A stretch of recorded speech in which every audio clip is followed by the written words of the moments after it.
की घोषणा करें या जो भी विचार हुआ है, किस प्रकार से हमें रणनीति अपनानी है और किस प्रकार से कार्य करना है। हमारा एकमात्र उद्देश्य है तृतीय श्रेणी के शिक्षकों का स्थानांतरण। इसलिए मैं आमंत्रित कर रहा हूं प्रदेशाध्यक्ष साथी महावीर सियाग संबोधित करें। साथी महावीर सियाग। साथियों, इस खुली जेलनुमा शहीद समाज के धरना स्थल पर उपस्थित तमाम साथी, सबसे पहले तो हमें इस बात के लिए विचार करना चाहिए, सचेत रहना चाहिए कि राजस्थान के शिक्षक और कर्मचारी राजधानी में पहले आंदोलन करने की छूट थी, परमिशन लेने की आवश्यकता नहीं होती थी और सचिवालय के गेट पे धरना लगता था। और यहाँ स्थिति यहाँ पहुँच गई है कि हमारा धरना स्थल भी ऐसा बनाया गया, आप चारों तरफ देख लीजिए कि अगर भागना चाहे तो भाग नहीं सकते, आना चाहे तो आ नहीं सकते। और 4 बजे तक की परमिशन थी, अभी 4 बजे हैं और बजे नहीं है, और उससे पहले हमारे साथी डंडा लेकर के पहुंच गए हैं कि टाइम हो गया है। ये जो स्थिति है, ये विचारणीय स्थिति है, ये लोकतंत्र के लिए और हमारे आंदोलनों के लिए अच्छे संकेत नहीं है। और इसलिए भी सचेत होने की आवश्यकता है कि हमारे संघर्ष न केवल हमारे अपने अधिकारों के लिए आवश्यक है संगठित होना, बल्कि लोकतंत्र को बचाने के लिए भी आवश्यक है। और इसलिए भी आवश्यक है कि जो भी आवाज उठाए उसको आवाज उठा पाए। और इसलिए दोस्तों, जो एकता की बात है, निश्चित रूप से वो बहुत महत्वपूर्ण बात है। और इसीलिए शिक्षक संघ शेखावत हमेशा एक प्रयास करता रहा है कि संघर्ष, साझा संघर्ष होने चाहिए, ज्यादा से ज्यादा लोग एकजुट होने चाहिए। पर साझा संघर्ष का अर्थ क्या है, ये भी हमें समझना चाहिए। साझा संघर्ष का अर्थ ये नहीं है कि हम बहुत सारे संगठन, आज हम यहाँ 150-200 लोग इकट्ठे हुए, अगर बहुत सारे संगठन एक होने से सरकार डरे तो ये तो 1 घंटे का काम है। अपने आज कंप्यूटर पे लेटर पैड निकलता है, सभी अपना अपना एक नाम सोचो, जितने लोग हैं वो सब अपने आप को अध्यक्ष घोषित करो और उतने संगठन के हम कह देंगे जी हाँ 150 संगठन बैठ करके सरकार से मांग कर लिए। क्या सरकार के उससे कोई फर्क पड़ेगा? नहीं, कोई फर्क नहीं पड़ेगा। साझा संघर्ष का मतलब है कि जो अलग अलग लोग हैं, जिनका मुद्दा, जिस मुद्दे को लेकर के हम बैठे हैं, उनका वो मुद्दा नहीं है, चाहे कर्मचारी दूसरे हैं, तब भी वो हमारे साथ आकर के खड़े हो कि जो अध्यापक ट्रांसफर की मांग कर रहे हैं हम उनके साथ हैं, अगर इनकी मांग नहीं मानी जाएगी तो उनके साथ रहेंगे। ये है साझा संघर्ष का मतलब। साझा संघर्ष का मतलब है कि जो संगठन बन गए किसी कारण से, अलग वैचारिक कारण से बन गए हों, हमारी कोशिश ये रहे कि वो संगठन भी हमारे इस आंदोलन में शामिल हो। पर इसका मतलब ये नहीं है कि नए नए लेटर पैड छपा करके अगर हम ये काम करते हैं तो हम एकता को तोड़ रहे हैं। एकता की हमारी तकलीफ क्या है? सरकार मजाक किस बात का उड़ाती है कि हम किससे बात करें, 50 संगठन है तो हम 51, 52, 53 और बना लेंगे तो क्या एकता मजबूत होगी उससे? क्या सरकार के दबाव पड़ेगा उससे? नहीं। अगर हम नया संगठन बनाते हैं, नई दुकान खोलते हैं, तो हम सरकार का काम कर रहे हैं और शिक्षक के हित के खिलाफ काम कर रहे हैं। अगर हमारी इच्छा है कि इस अन्याय के खिलाफ लड़ना चाहिए, तो जो लड़ रहे हैं उनको मजबूत करें, उनमें अपना स्थान बनाएं। हो सकता है कोई हमारे संगठन से जिसकी लगता हो कि इनसे हमारी, इनके लड़ने के तरीके से हमारी सहमति नहीं है, तो जिनसे सहमति उनके साथ हो जाइए आप, लेकिन टुकड़े मत कीजिए, नए मत बनाइए, जो है उनको मजबूत कीजिए अगर हम एकता की बात करते हैं तो। और अगर हम अपनी पहचान बनाने का सवाल है, तब एक तरीका है कि हम अपना एक नया सा संगठन बनाएं, उसका बढ़िया सा लेटर पैड बनाएं, उसके सोशल मीडिया पे खूब उसका प्रचार करें, हमारी पहचान हो जाएगी। पर उससे फायदा किसको होगा? किसी को फायदा नहीं होगा। साथियों, एक मैं निवेदन अपनी और आपसे करना चाहता हूं। एक बार बार जो बात आती है, जो साथियों में भी की तरफ से भी आती है, और एक समस्या भी है उनकी, क्योंकि छुट्टियों का बड़ा अभाव है, जो दूर बैठे हैं। पर यहाँ परमिशन लेने के लिए अप्लाई किया और थाने में जब बयान देने गया मैं, तो जो अधिकारी बयान ले रहे थे उन्होंने पूछा क्या मांग क्या है? मैंने कहा जी ट्रांसफर की मांग है। टीचर हो? हमने कहा जी हाँ। अच्छा, छुट्टियां चल रही है। इसका मतलब क्या हुआ? इसका मतलब ये हुआ कि सरकार और सरकार में बैठे अधिकारी हमारे इस आंदोलन से नहीं डर रहे हैं। उनको लगता है कि छुट्टी है इसलिए आगे स्कूल लगेगा वापिस चले जाएंगे। किस बात का डर है? अगर दबाव बनाना है तो लड़ाई छुट्टी देके नहीं होगी, वो छुट्टी में भी होगी और छुट्टी के बाद भी होगी, तब सरकार पे दबाव बनेगा।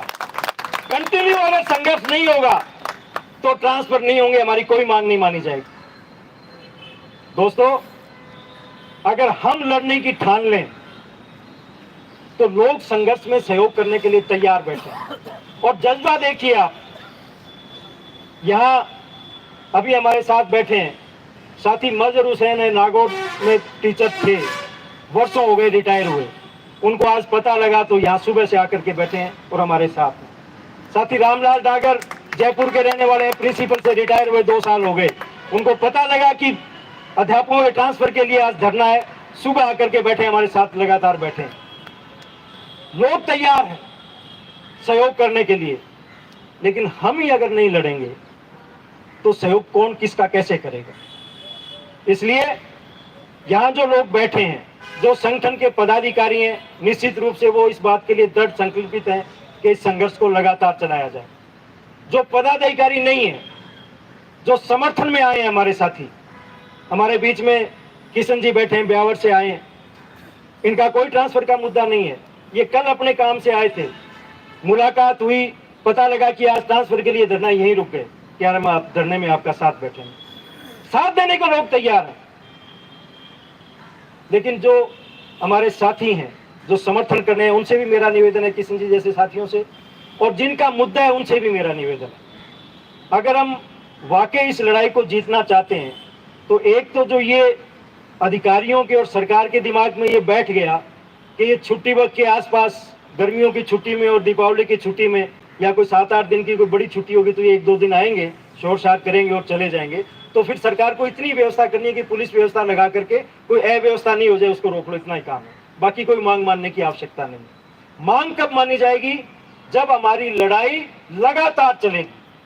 तो अगर आप सब साथी लगातार संघर्ष के पक्ष में हैं, जो यहाँ बैठे हैं, क्योंकि लड़ाई अब उन्हीं को नेतृत्व करके आगे बढ़ानी है, तब तो हम इस आंदोलन को आगे बढ़ाएं।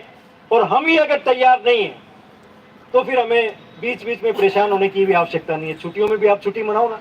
अब आज आए हैं, उनके 3 दिन खराब हो गए, कल घर से चले हैं दूर वाले, और कल पहुंचेंगे, थके होंगे, सोए रहेंगे, और परसों फिर जाना है आगे, तो घर वाले भी नाराज होंगे। तो ये आप तय कर लीजिए कि अगर कंटिन्यू संघर्ष के पक्ष में है तब तो जो हमने विचार विमर्श किया है वो आपके सामने रखें, उसको आंदोलन की घोषणा करें।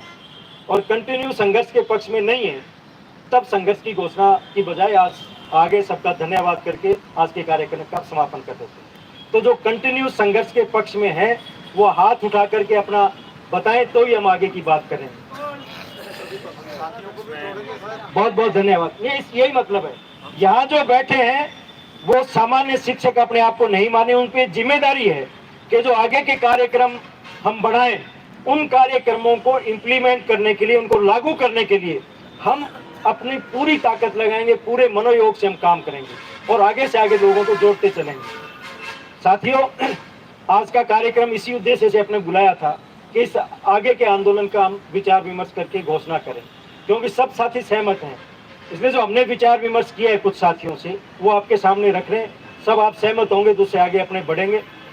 कंटिन्यू आंदोलन का एक तो निर्णय अपना रहेगा। अब आंदोलन ये नहीं होगा कि छुट्टी के दिन आंदोलन, छुट्टियों में है तो आंदोलन कर देंगे बाकी नहीं करेंगे, ऐसा नहीं। दूसरा, आंदोलन का विकेंद्रीकरण करेंगे। केवल शहीद स्मारक की नहीं है आंदोलन, क्योंकि जैसा महामंत्री जी ने आपको बताया था एक उदाहरण से कि चूरू में जब साथी अड़े तो यहाँ सचिवालय में हमें बुला लिया गया। वो चूरू में थे, यहाँ नहीं आए। तो कहीं भी हम आएंगे, कहीं भी लड़ेंगे तो सरकार तक बात पहुंचती है, सरकार को पता लगता है। इसलिए जहां हम ज्यादा ताकत दिखा सकते हैं, क्योंकि यहाँ पूरे राजस्थान से पहुंचेंगे तो संख्या हमारी कम हो जाएगी। मैं एक और निवेदन करना चाहता हूं अपनी बात आगे बढ़ाने से पहले। अभी शैक्षिक सम्मेलन हमारे हुए थे, उससे पहले चर्चा चली आंदोलन की, हमने भी विचार किया। कुछ साथियों के सुझाव आए कि 25 और 26 तारीख को शहीद स्मारक पे सब सम्मेलन कर लो, सभी जिलों पे। हमने उनको समझाया कि एक तो शहीद स्मारक में कितने लोग बैठेंगे, इतने लोग, इससे ज्यादा लोग तो एक जिले में इकट्ठे हो रहे हैं। और दूसरा, यहाँ कितने लोग पहुंचेंगे? जो मुद्दा हर जिले में उठ सकता है, क्या वो एक जगह इतने लोगों में हम पहुंचा सकते हैं? नहीं पहुंचा सकते। गिरिराज जी हमारे बीच में शायद बैठे हैं अभी, उन्होंने एक यात्रा का ऐलान किया था और मेरे पास एक बहन का फोन आया रात्रि को। मैं बड़ा लंबी यात्रा करके आया था, कुछ परेशान भी था, और उन्होंने निर्देश जारी कर दिए कि 25-26 को आप क्या कर रहे हो? हमने कहा जी सम्मेलन हो रहे हैं सब जगह, कि सम्मेलन रद्द करो सब और सारे यात्रा में जुट जाओ आप। हमने कहा जी हमारा उनका समर्थन है, यात्रा वो कर रहे हैं, अच्छी बात है। आगे 25-26 को हम इसी मुद्दे को हर जिले में उठाएंगे, हजारों टीचर्स में उठाएंगे। जो साथी सम्मेलनों में गए वो जानते हैं कि 25 और 26 में राजस्थान में 1 लाख से ज्यादा शिक्षकों के बीच में इस मुद्दे को न केवल उठाया है बल्कि ट्रांसफर के पक्ष में प्रस्ताव पास किया गया है। क्या वो यहाँ बुला करके हम कर सकते थे? क्या एक यात्रा में हो सकता था? नहीं हो सकता। यात्रा वो भी एक प्रोग्राम है, सब प्रोग्राम अपने करो, कोई दिक्कत नहीं। लेकिन ये जो एक कुछ साथियों को उत्साहित होकर के और इस बात का दबाव बढ़ाते हैं कि आप प्रोग्राम रद्द कर दो, तो उस रद्द करने से क्या होगा? इसलिए साथियों, जो संघर्ष के जो तरीके हैं उन तरीकों का अगर इस्तेमाल करेंगे तभी हमें सफलता मिलेगी, केवल जोश से नहीं मिलेगी। इसलिए मेरा आपसे अनुरोध ये है कि हमारा कार्यक्रम कंटिन्यू रहेगा। 2 प्रोग्राम अब हमने अभी आपस में बातचीत किए, तय किए, और उन प्रोग्रामों के बाद भी आगे के प्रोग्राम रुकेंगे नहीं, उन्हीं प्रोग्रामों में आगे के प्रोग्राम भी घोषित किए जाएंगे। और ये आंदोलन लगातार तेज से तेज किया जाएगा, तेज और व्यापक किया जाएगा। तेज का मतलब क्या है? तेज का मतलब है ज्यादा से ज्यादा शिक्षकों को इस आंदोलन में शामिल किया जाए। जब हमारी ताकत बढ़ेगी, संख्या बढ़ेगी और तब हम सरकार को घेरने चलेंगे, तो सरकार जो हम कहेंगे वो करेगी। कभी कभी हमारे मासूम साथी बहुत मासूमियत से राय देते हैं, आप अच्छी तरह से उनको समझा दो तो शायद ट्रांसफर हो जाएंगे। अरे उनके सब समझ में, हमसे ज्यादा समझदार है वो। अच्छी तरह से समझाने की जरूरत नहीं है, ताकत से समझाने की जरूरत है, उनके गले में गुंठा देने की जरूरत है। वो जब लग जाएगा तब जो हमारी भाषा अगर उनको समझ में नहीं आ रही है ना, तो किसी विद्वान को बुला के समझ लेंगे चाहते के हैं, ये आंदोलन खत्म कैसे हो सकता है वो बताओ हमें। ये हमें पोजीशन करनी है कि राजस्थान का शिक्षक अगर उनकी मांग नहीं मानी तो पूरे राजस्थान में तूफान पैदा कर देगा। और इसके लिए साथियों, पहला हमारा कार्यक्रम रहेगा पूरे राजस्थान में हम संदेश देने का। हर जिले में हम एक दिन मांग दिवस मनाएंगे, जिला हेडक्वार्टर पे इकट्ठे होंगे, ज्यादा से ज्यादा जितने हो सकते हैं, वहां अपनी सभा करेंगे और कलेक्टर के माध्यम से सरकार को चेतावनी भेजेंगे कि हमारी ट्रांसफर की मांग मानो, नहीं तो हम आंदोलन को और आगे बढ़ाएंगे। आज हम शहीद स्मारक पे कुछ लोग आए हैं और अगली तारीख में हर जिला हेडक्वार्टर पर इससे ज्यादा लोग इकट्ठे होकर के, हर जिले पर इससे ज्यादा होंगे तो पूरे राजस्थान का आप गिनती कर लीजिए संख्या क्या होगी। वो कलेक्टर के माध्यम से सरकार को ज्ञापन भेजेंगे। अभी तारीख का भी हमने विचार किया किस तारीख में हो। एक हमारे सामने समस्या आ रही कि अभी शादियों का दौर शुरू हो रहा है, तो हम ये चाहते हैं कि किसी जो इस बारे में जानकार हो, मुहूर्त का, शादियों का, उनसे चर्चा करके ऐसी तारीख तय करें जिसमें साथियों को कम से कम दिक्कत है कार्यक्रम में आने में। लेकिन ये तय है कि नवंबर के लास्ट और दिसंबर के शुरू में कोई तारीख हम तय करेंगे। बहुत लंबा कार्यक्रम भी, बहुत दूर भी नहीं ले जाएंगे, क्योंकि आंदोलन लगातार चलना चाहिए। उसमें तारीख तय करके तारीख आप सबको बता दी जाएगी। उस तारीख में हम सब की ये ड्यूटी रहेगी कि हर जिला हेडक्वार्टर पे ज्यादा से ज्यादा टीचर्स को हम बुलाएं, और बुलाने में हम कोई संकोच नहीं करें, कोई कंजूसी नहीं करें कि हम केवल जो ट्रांसफर चाह रहे हैं उनको ही बुलाएं। उनको तो आना ही आना है, वो तो नेता रहेंगे। लेकिन जो ट्रांसफर नहीं चाह रहे हैं, टीचर है, चाहे वो 3rd ग्रेड का हो, 2nd ग्रेड का हो, व्याख्याता हो, प्रिंसिपल हो, हर एक से निवेदन करेंगे कि हमारे समर्थन में इस कार्यक्रम में आप आइए। संख्या हमारी ज्यादा से ज्यादा हमें बढ़ानी है। और दूसरा साथियों, जो एक चीज समझ में आज के कार्यक्रम से आई है वो ये कि अभी इस बात की आवश्यकता है कि आम जो हमारा शिक्षक है, जो ट्रांसफर चाहता है, जो ट्रांसफर में सहयोग करना चाहता है, उन तक मुद्दे को ठीक से लेकर जाने की आवश्यकता है। उन तक पहुंचने की आवश्यकता है। और इसलिए दिसंबर और जनवरी 2 महीने में हम हर जिले में एक दिन की विरोध सभा का आयोजन करेंगे, और ये विरोध सभा रविवार के दिन की जाएगी। रविवार के दिन इसलिए कि लड़ाई के लिए आगे भी अपने को छुट्टियां चाहिए, और रविवार पहले से अपनी तारीख घोषित कर दी जाएगी। आप तमाम साथियों से एक अनुरोध है, जो छुट्टी के दिन आगे पीछे घर आने की जो कोशिश करते हैं, तो वो एक रविवार जो आपके जिले में तय हो, उस रविवार को आप वहीं रहेंगे, और दूसरे तमाम साथियों को भी रोकेंगे। और उस रविवार की जो विरोध सभा हो, वो विरोध सभा 2 उद्देश्य हमारे पूरे करेगी। एक, वहाँ के जो शिक्षक यहाँ हम तक नहीं पहुँच पा रहे हैं, जिन तक हम नहीं पहुँच पा रहे हैं, उन तमाम शिक्षकों से हमारी बात उन तक पहुँचे। और दूसरा, उस संख्या का सरकार के पास ये संदेश जाए कि ये शिक्षक सरकार के विरोध में खड़े हैं। ये 2 कार्यक्रम हम पूरे करेंगे, और विरोध सभाओं के दौरान जिस जिस जिले में विरोध सभा होगी, उसी विरोध सभा में आगे के कार्यक्रम भी हम घोषित करेंगे। इन दोनों बातों को सब साथी सहमत हैं? अगर सहमत हैं तो मैं एक नारा लगाऊंगा, आप नारे का जवाब भी देंगे, और उसके साथ ही आज के कार्यक्रम का समापन भी होगा।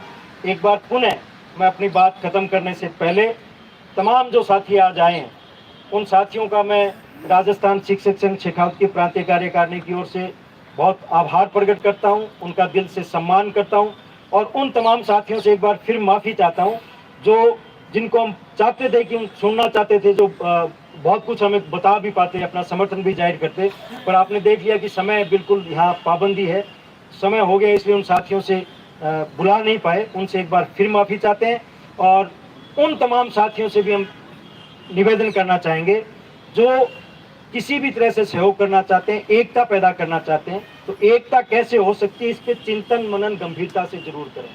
और एकता का मतलब है हमारी तमाम शिक्षकों की एकता, और साथ में दूसरे कर्मचारियों का भी हमें समर्थन चाहिए। आज महासंघ के नेता हमारे बीच में आके गए हैं। अगर हमारा आंदोलन बढ़ेगा तो निश्चित मानिए दूसरे कर्मचारी भी हमारे इस आंदोलन में हमारे